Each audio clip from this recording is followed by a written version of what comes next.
micro un peu lointain, je le remets assez vite dans le contexte pour voir ce qui se passe quand je mets un micro très près, voir ce que je peux arriver à construire comme perspective. Philippe Tessier-Ducrot is a French sound engineer known for his work on more than 1,500 records. His 35 years of experience are paved with many awards and has led him to work with some of the best artists and musicians the jazz, world, pop, and classical French and international scene has to offer. The project might take him to Paris, London, New York, or Bamako. His sound is always an ear-catching, deep, and intense musical experience. He's an architect of sound, and he's gonna take us through his own journey in the context of a project called Abu Sadia by sax player Yassine Boulores, with Vincent Segal on cello and Nashid Waits on drums. The session took place at Gillivan Studio in Amiens, northwest of France, in June 2016.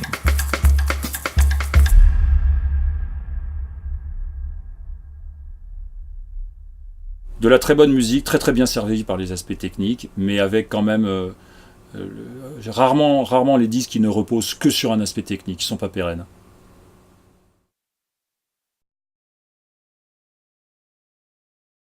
En rencontrant les gens, en discutant avec eux, en buvant des coups et en faisant connaissance et en écoutant de la musique aussi beaucoup. J'écoute beaucoup de musique chez moi avec eux, j'écoute des trucs, ils me font écouter leurs maquettes. Je les rassure ou je leur dis bah oui, il vaut mieux faire ça, en les rencontrant.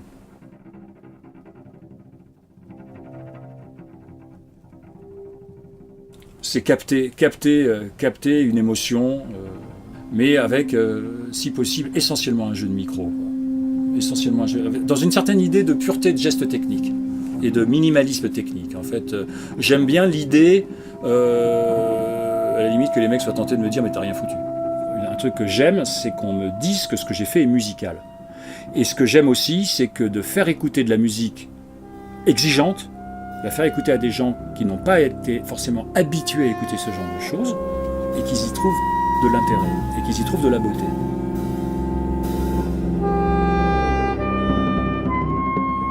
J'aime bien mélanger, pour être bref, un ensemble de systèmes microphoniques qui sont dans un rapport acoustique, avec la possibilité d'aller chercher une profondeur, d'aller chercher surtout des deuxièmes, des troisièmes plans.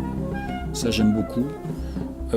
Et aussi essayer d'être à peu près fidèle à ce que je ressens de la personnalité de chaque musicien en question, et puis de faire en sorte que l'énergie soit captée et qu'après, que ça groove, qu'il y ait une certaine largeur spectrale, qualité quand même technique des systèmes de conversion et de préamplification. Mais enfin, rien ne remplace l'écoute de musiciens qui jouent ensemble dans un lieu. Ça peut être une scène, ça peut être une case, ça peut être un studio. Mais de plus en plus, c'est comme ça que je conçois la prise de son.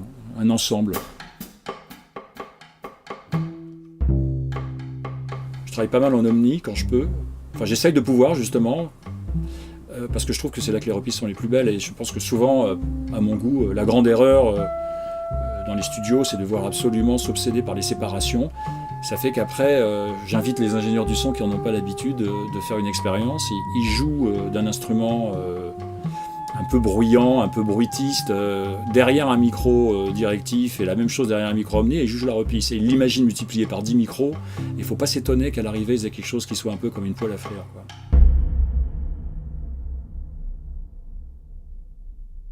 Bah, en général, aujourd'hui, quand on me sollicite, c'est pour envisager l'enregistrement dans sa globalité, c'est-à-dire que c'est souvent, il y a des choses où je suggère de façon assez convaincante l'usage d'un lieu plutôt qu'un autre, et il y a des choses où, quand je veux dire, si ça doit se passer dans un lieu qui ne le permet pas, je fais autrement. Dans ces cas-là, je fais beaucoup d'enregistrements où je sépare, je mets dans des cabines, on travaille au casque. C'est assez récemment, par le biais des petites recherches de prise de son que j'ai fait dans le cadre d'Architect of Sound, là, que tu connais, où j'ai cherché un peu des méthodes de prise de son pour faire des choses, genre un duo de batterie dans une église, c'est un truc tout le monde rigolait, et en fait pas du tout, c'est très intéressant. J'envisage aussi, bien entendu, quand je fais ma prise de son, j'anticipe des éventuelles remises en face que je vais faire, des choses qui vont permettre de remettre pas mal de choses d'équerre sur le plan acoustique et sur le plan rythmique aussi.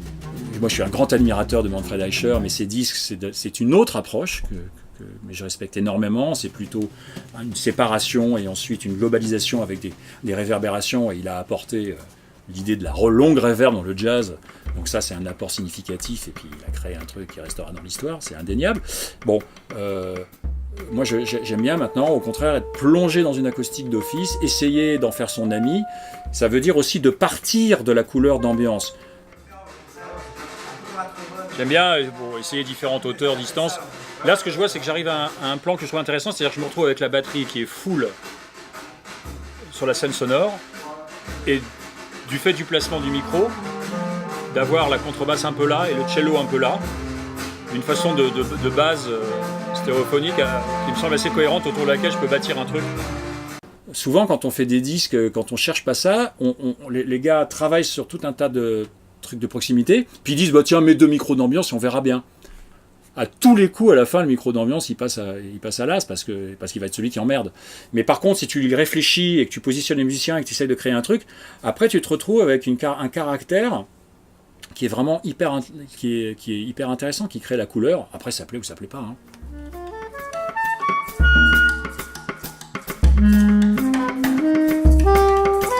Non. Il y a des micros que je sais utiliser pour des... Par exemple, sur le violoncelle, il y a le petit 40-60 que je sais n'utiliser que quand j'en ai besoin, c'est-à-dire, en gros, si tout d'un coup ça se met à cogner et que j'ai besoin de choper les PIDs, et dans ces cas-là, je n'ai pas utilisé le C12. Et comme j'aime bien complémenter un statique avec un ruban, je trouve que c'est une alchimie qui marche super bien. On a quelque chose de boisé, on a une espèce de rondeur, de chaleur, j'aime pas trop ce mot-là parce qu'il est utilisateur à travers, avec le ruban, et on a cette transparence, cette lumière, ce haut avec le statique. Je trouve que quand les deux se marient bien, l'un sans l'autre, tout d'un coup, ça fait vraiment un vide, quoi. Donc il y a aussi un mélange de techniques. Et puis j'aime bien avoir une basse stéréophonique, c'est-à-dire à minima au moins un couple qui me crée une basse stéréophonique, qui après dans le mix permet, quitte à l'ouvrir un peu, pas entièrement, mais qui crée une espèce de profondeur dans l'instrument lui-même, au-delà de la profondeur de la globalité. Ça j'aime bien, ça fait que ça ne focus pas uniquement. Des fois ça crée une relative instabilité en fonction de la tessiture, et non pas qu'on entende le truc bouger, mais on sent quelque chose qui move, et ça fait une vie, un truc que je trouve assez intéressant dans un enregistrement. Ça participe de la profondeur. Mais j'en fais pas à la prise. Enfin, dans ce genre de projet, attention, j'insiste là-dessus. Hein. Après, s'il y a une voix, peut-être, si une voix, je vais compresser un peu à la prise, parce que sinon c'est ingérable. Voilà. Mais oui, globalement, je conçois dès la prise de son, je sais à 90% comment je veux que ça sonne à l'arrivée. Et même, au risque de paraître prétentieux, comment je pense qu'il faudra que ça sonne à l'arrivée. En tenant compte de tout un tas de trucs. La musique, le répertoire, l'acoustique, la finalité de ce disque. Entre autres, est-ce que c'est un disque qui est plutôt fait, qui va plutôt se retrouver sur France Musique ou sur Énergie, auquel cas, évidemment, les manières de faire ne sont pas du tout les mêmes. Mais globalement, la conception de la prise de son, elle est assumée évidemment à la prise de son. C'est pas des machins, on verra où, mais il faut que ça marche. Il faut absolument que quand je suis en écoute avec les musiciens, parce que je fais ça de plus en plus, avec eux au casque, j'ai pris l'habitude de ça aussi, j'ai plusieurs casques, donc je me mets en danger en changeant, etc. Mais normalement, je dois pouvoir à un certain moment filer le casque à un musicien et le rendre heureux.